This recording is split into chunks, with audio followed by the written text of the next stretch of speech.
Hey guys, it's Adam from Loose Pixel and welcome back.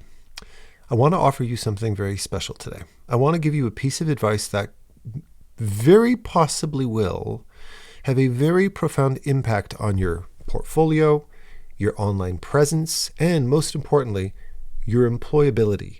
How you can convert your artwork into a paying job. Because it's one thing to produce pretty pictures. It's another thing to produce artwork that somebody wants to hire you and pay you for, which is very often the aspirations of a young professional. And I want to help give you a really good head start on this. And this is a conversation I usually only have with my students during consultations or during classes. So I'm giving you a bit of a gift today because I think we need it. I think that artists need it. We need a little bit of a pick-me-up and a little bit of a sense of direction moving forward.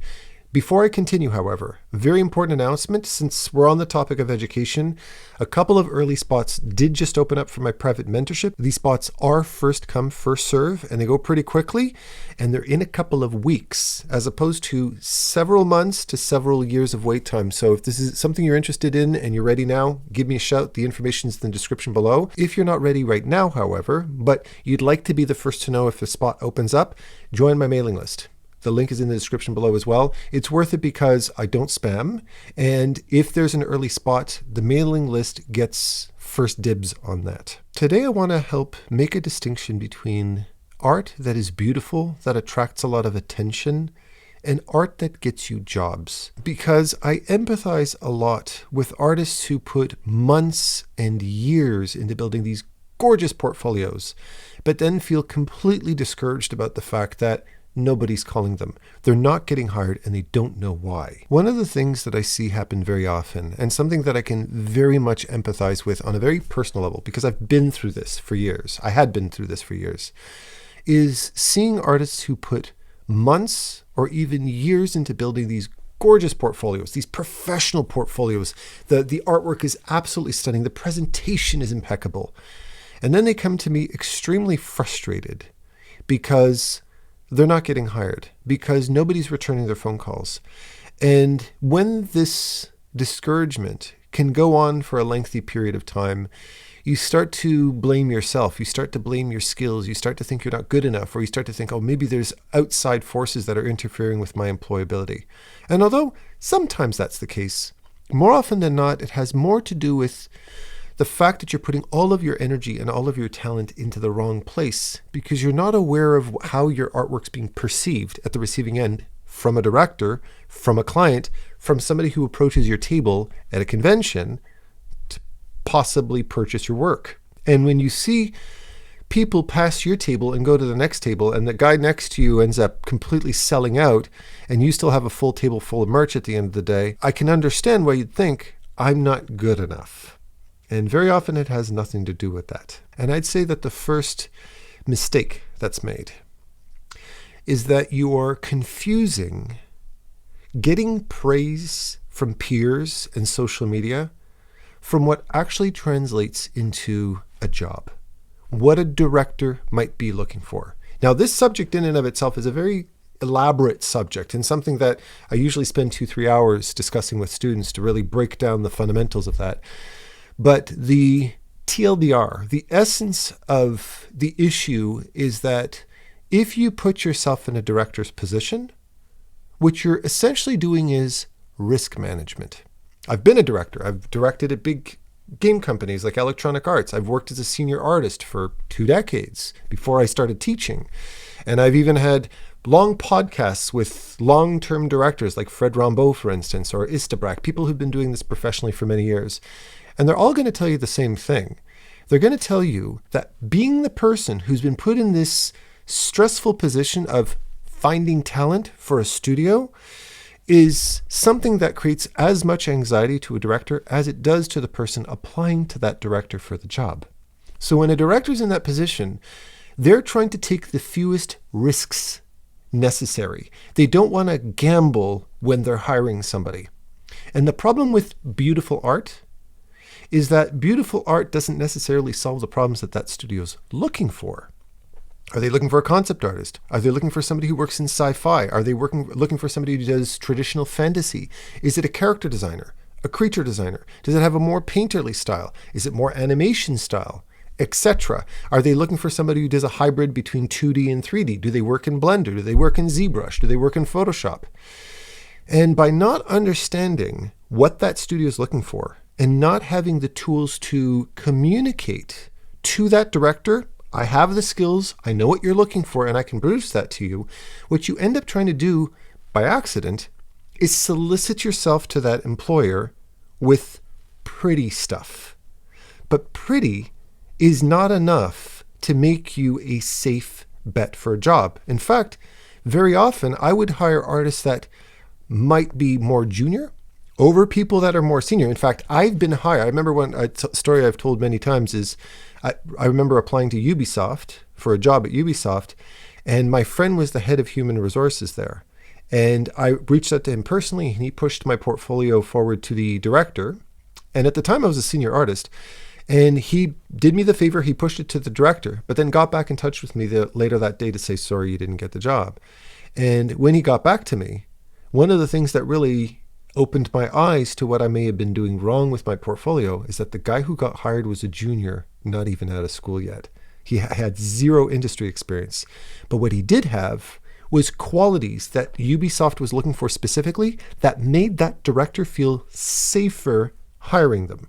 Where me, my senior status had almost no impact on my hireability because I wasn't the right kind of match for what they were looking for. And had I knew what to look for at the time, I would have produced a portfolio that would have gotten attention. I would have answered those stress questions that a director was looking for so that they could feel confident that I can hire Adam and he's ready to work the next day. But I didn't know that. I just produced a portfolio with my best work in it, hoping that the quality would override everything else. And I was wrong. I wasn't just wrong then. I was wrong hundreds of times because I have lost count. At least I had lost count of the hundreds and hundreds of portfolios that I sent out, those website application forms that I filled out that I can't stand, that I never do anymore. I wouldn't use that approach anymore. I have much better approaches. I just didn't understand the industry, and I never saw hiring from the other end, from the director's end. And the minute I got hired as a director, and when I got that insight from my friend, when I got the feedback on why the other person got hired, I realized I had been wasting my time for 20 years. But after that hit to my ego and that feeling of frustration after the years of effort that I'd put in, I dusted myself off, I updated my portfolio, and all of a sudden, I started getting the right kind of attention, and I started getting consistent work. And that leads me to the second thing. You see, back then, when I was sending out all of these applications, we lived in a different world. I would argue that back then, we were much more on our own in terms of feedback than we are today. I was just a young 20-something-year-old Montreal artist dude knocking on doors, cold calling studios, filling out applications online without any feedback on whether or not I was doing it right.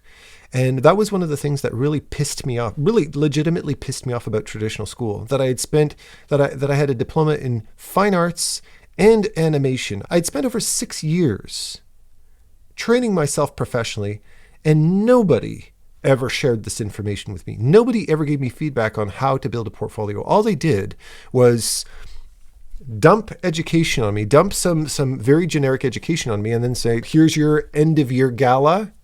Good job, everybody. Get lost, make space for the next team. And I was sent out into the industry clueless. I was on my own.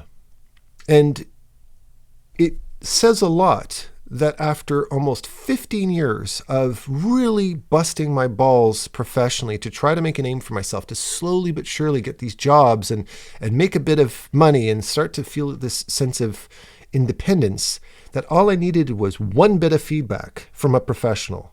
One bit of feedback from a director from Ubisoft that completely transformed my entire perspective and helped get me on the right trajectory. Nobody did that prior to that. I didn't have that inside knowledge. And I would say that that's one of the core reasons why I started my private mentorship. One, because I don't believe in big classrooms. I believe that you and I are unique, and we have unique needs as artists. And packing artists into a group of 40 people and expecting everybody to to be able to express themselves and find their artistic voices is, what's the word I'm looking for? Stupid. Okay, it doesn't work that way. Every artist is extremely unique and we pave our own path. But the other thing is that nowadays, we have access to all of these online schools where you can pick and choose the optimal teacher for you that can answer the questions that you need depending on your personal artistic style. That's not something that I had access to. I had access to a classroom and I had access to local companies that may or may not be hiring. And if I want to get hired by them, I have to do what they want. And if I don't have that skill, I'm screwed. I have to go back to school. I have to re-educate myself, which sent me on this decades-long uphill battle, re-educating myself over and over and over again, just trying to chase after employability. And holy shit, if I knew then what I know now, I would have saved myself well over 10 to 12 years of heartache.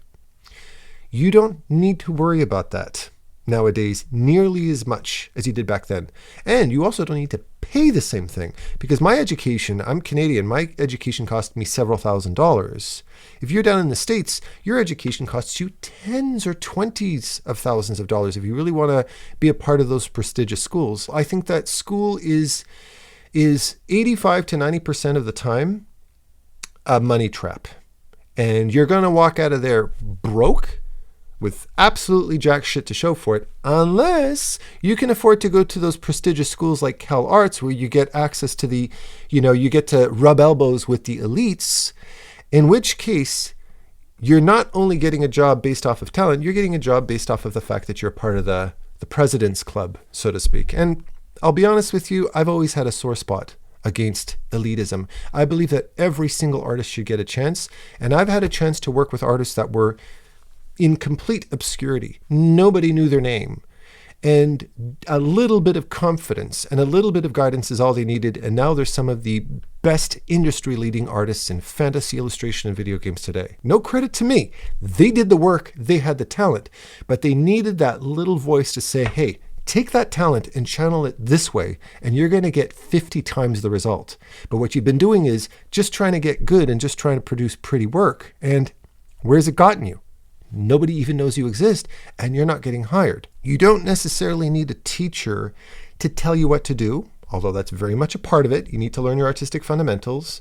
You need an artist who understands you, who understands the industry, who knows where you want to go, who's been there, and can give you the tools to get there. Any of these mentorships, any of these schools that are out there, every single one of them have a certain type of unique skill and have a communication style and have career experience that might be exactly what you're looking for. You don't have to pack yourself into a room with 40 other students, gamble which kind of teacher you're going to get because you have no idea what teachers you're going to get before you walk into school, and they're going to teach you what they know, and you have to conform to the curriculum, and hopefully that's going to get you some job?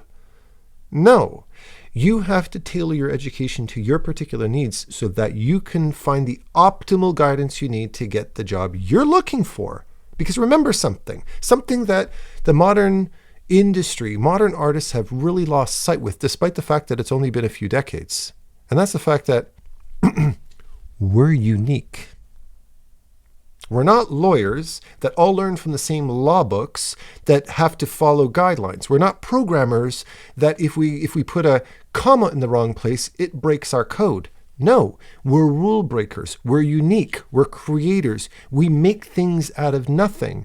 And that creative aspect of our work leads to a unique voice. And if you don't pair yourself up with somebody who understands that voice and knows where that voice can lead you professionally, that can be so exhausting, demotivating, frustrating, discouraging, so much to that it's very sad how many artists I know who are brimming with talent, but they gave up because 10, 15 years of no results is just too much for a lot of people to bear.